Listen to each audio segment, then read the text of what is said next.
Hello and welcome to OnPrintShop. Here in this video we will see our new feature, minimize package wastage by assigning multiple packages, that is launch in version 7.3. Here is the quick overview of minimize package wastage by assigning multiple packages. In this release, we bring you the control over the package wastage that occurs in shipment packaging. You will now have the provision to create and assign multiple packages for each size available for your product.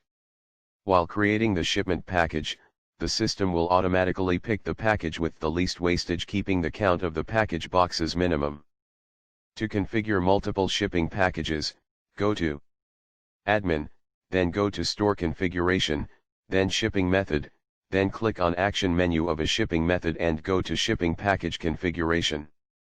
From list of products you can select the product you want and can create multiple packages size-wise.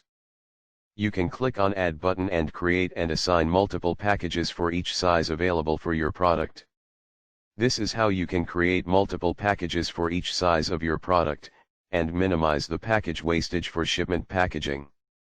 Thank you for watching video. If you have any queries, please email us at support@onprintshop.com.